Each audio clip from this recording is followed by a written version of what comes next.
Have you ever witnessed someone give everything for love, only to have it torn away in an instant? That was my life watching my son, Chris, pour every ounce of his heart and soul into saving his wife, Irene. Chris wasn't just devoted. He was relentless in his compassion, the kind of man who would move mountains for those he loved. And I had always admired him for it. But nothing prepared me for the storm that was about to hit our family. Chris was 32, with broad shoulders that carried both literal and emotional weight. He owned a small but thriving auto shop, a place where grease-stained hands and determined minds turned broken engines into running machines.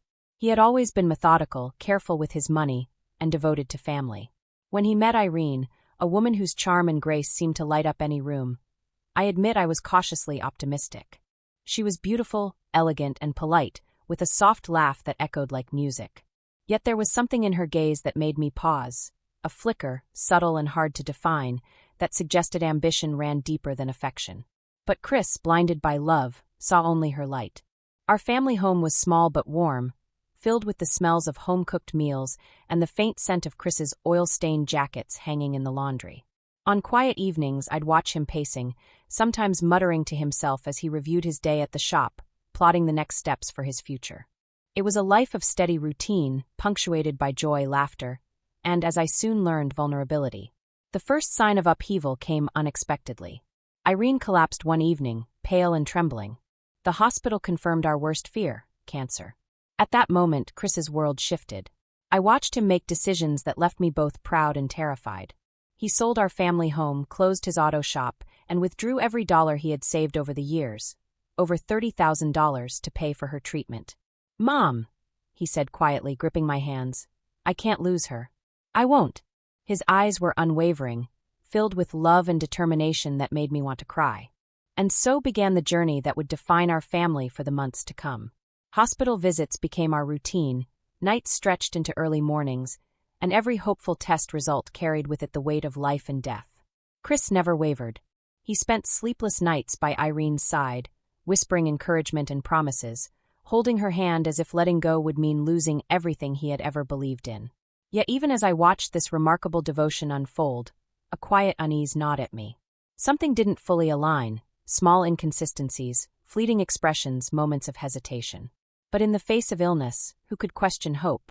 And so we continued, unaware that beneath the surface of this harrowing struggle lay a betrayal that would soon shatter everything we held dear. Irene's diagnosis turned our world upside down, but it also revealed the core of who Chris was, and who he wasn't. From the moment the doctors spoke the word cancer, he became a man possessed by a single mission: saving her life at any cost. I watched him with a mixture of awe and worry as he began to liquidate his life's work. The auto shop he had built with his own hands, the savings he had painstakingly set aside, and even the house that had sheltered our family through years of joys and sorrows. He moved through it all with quiet determination, as though the magnitude of sacrifice didn't frighten him at all. Irene, on the other hand, became the center of our universe overnight. She navigated the hospital halls with the grace of someone who had rehearsed every step, every smile, every interaction. Chemotherapy sessions and doctor visits became her stage, and Chris her unwavering audience, ready to cheer her on, comfort her, and finance her survival. I remember him sitting beside her, whispering, "You're going to make it, I promise. I'll make sure of it." Every word he spoke was heavy with hope, but also an unspoken fear. One I could see etched in the corners of his eyes, the tension in his jaw, the occasional tremor in his hands. Irene's presence, however, began to shift the rhythm of our lives. There was a subtle calculation in her gratitude, a polished charm that seemed almost rehearsed. At first, I brushed it off as the anxiety of illness or the strain of treatment. Yet, over time, small details emerged that felt out of place. The questions about money that seemed unusually precise, the slight hesitation before discussing financial matters, the way she observed Chris with a look that was equal parts admiration and appraisal. Still, Chris never noticed, or perhaps he refused to. His love acted like blinders, narrowing his focus until nothing else existed. And so, life became a delicate dance around hospital visits, bills, and sleepless nights, all punctuated by moments of fragile hope. Leo and Sophia, our young grandchildren, became silent witnesses. They didn't fully understand the gravity of illness or the weight of sacrifice, but they felt it in the tension, the whispered conversations, and the occasional tears that slipped past Chris's bravest efforts. I, too, became a participant in this careful balancing act. My role was to support, to observe, and to shield Chris from additional stress while tending to the children. I thought of the sacrifices Chris had already made, and I admired him even more. Yet beneath my pride, a creeping unease settled in. A premonition that the battle we were waging was not only against illness, but perhaps against forces we couldn't yet see. By the time Irene completed her treatment, a fragile optimism had begun to take hold. Tests returned positive results, her hair slowly regrew, and the hospital hallways no longer felt like cages. It was a tentative victory, but one that carried the quiet tension of unspoken doubts. We were celebrating life, yet the shadows of uncertainty lingered, hinting that the challenges and betrayals yet to come might be far greater than illness itself. At first, it felt like we had survived the storm. Irene was recovering. Her laughter returned, soft and deliberate, like a carefully tuned melody. Chris's relief was palpable. He walked taller, spoke with lighter tones, and even smiled without restraint for the first time in months. Yet, beneath the surface, unease began to settle like a quiet fog. Small cracks appeared in the facade of our renewed lives, subtle but insistent, tugging at the edges of my intuition. I noticed the first signs during casual conversations. Irene would ask pointed questions about money, phrased innocuously but precise enough to make my chest tighten. "So, Chris, after the hospital bills, how much do we have left?" she asked one evening, tilting her head as if curious. Chris, ever trusting, answered without hesitation, explaining the exact amounts he had spent and what remained. My heart sank. Something about her gaze seemed less concerned, more calculating. Then came the divorce papers. They arrived without warning, a silent envelope carrying the most devastating words I have ever read. "I cannot live with a poor man," she had written, as if decades of shared nights, sacrifices, and fears meant nothing. Chris read them in silence, eyes fixed on the floor, jaw tight, hands trembling ever so slightly. I had never seen him like this, broken, betrayed, and bewildered. She said this?" he whispered, voice barely audible. My throat tightened. "She's leaving over money?"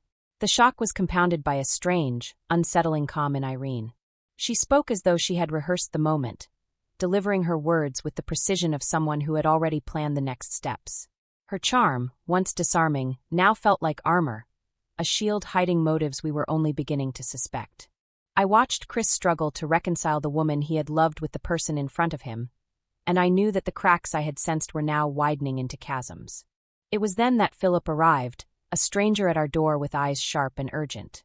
He carried evidence that would shatter the fragile semblance of reality we were clinging to, videos, confessions, documents, all revealing that Irene's cancer had been an elaborate deception, carefully orchestrated with an accomplice. Every tear, every whispered fear, every request for money had been part of a plan designed to manipulate and exploit Chris's devotion. As Phillip spoke, Chris sat in stunned silence, a mixture of grief, disbelief, and dawning clarity washing over him. She lied to me," he muttered, the words tasting bitter in his mouth. Everything, every single thing was a lie. The weight of betrayal pressed down on him, yet beneath it, a spark of determination began to glimmer. Quiet, fragile, but resolute. That night, the house was heavy with silence. Leo and Sophia slept unaware of the truth, yet even they seemed to sense the tension. I sat beside Chris, holding his hand, and felt a complex mix of sorrow, fear, and fierce protectiveness. The journey ahead promised not only legal battles but a confrontation with the cruelest form of human deception, a battle that would test the limits of our courage and the strength of family bonds. The courtroom was a place I never imagined I would spend so many hours, yet there I was, sitting beside Chris, holding my breath as the evidence unfolded. Phillip's testimony had already set the stage, but seeing Irene confronted with irrefutable proof was something else entirely.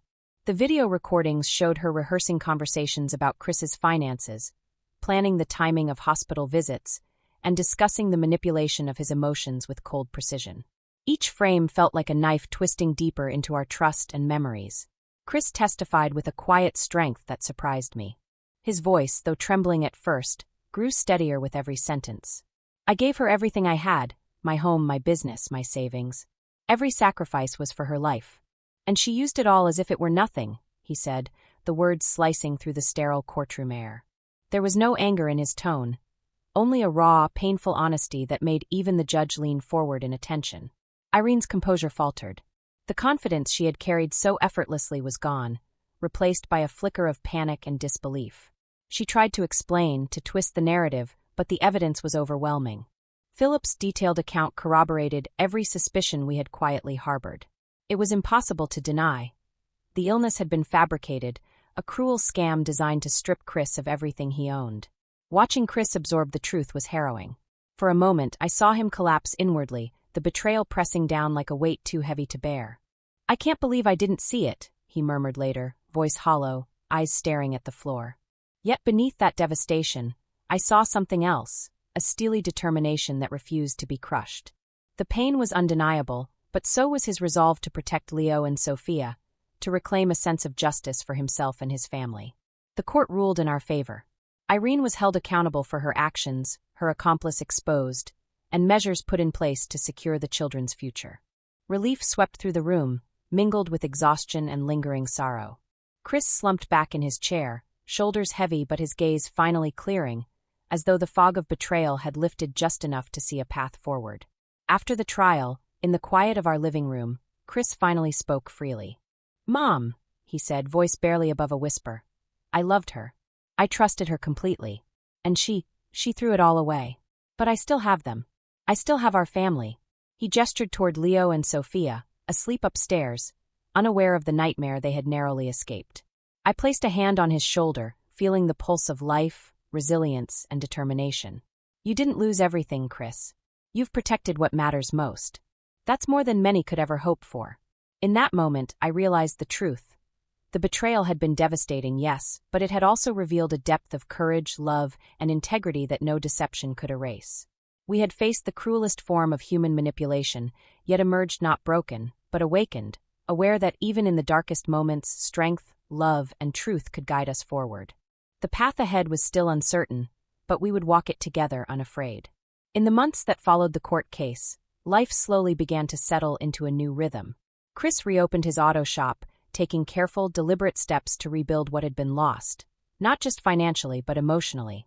Each engine repaired, each car returned to its owner, felt like a small reclaiming of his life, a reminder that he could create stability from the ruins of betrayal.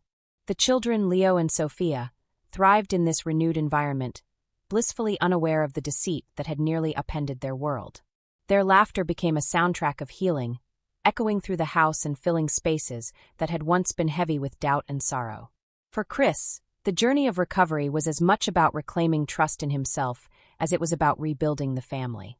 He had given everything for someone he loved, and that love had been used against him. But the experience had not diminished his heart. It had sharpened it, strengthened it, and taught him a painful but invaluable lesson. Devotion is not weakness, but discernment is essential. I watched him learn to navigate the world again, cautious yet hopeful, carrying both scars and wisdom. As for me, the role of mother shifted subtly. I had been a witness to devastation and courage in equal measure, and now I became a guide and confidant, helping Chris process the depth of betrayal while nurturing the healing of our family. Each quiet conversation, each shared memory, and each reassuring glance reinforced the truth that love, when rooted in honesty and integrity, could endure even the most severe tests. The experience left its mark, yes. Irene's betrayal was a shadow that lingered, a reminder of the vulnerability inherent in trust. Yet that shadow no longer held power over us. It had revealed something essential: the strength of family, the resilience of character, and the ability to reclaim life even after unimaginable loss. Every day, Chris taught Leo and Sophia lessons not just of survival, but of courage, integrity, and the importance of standing firm in the face of deception. Late at night, when the house was quiet and the children asleep, I often reflected on the journey we had endured. The months of fear, heartbreak, and disbelief had left us changed, but not broken. I thought of the quiet moments of love and sacrifice that defined our family, the courage that rose in the face of betrayal, and the resilience that carried us forward.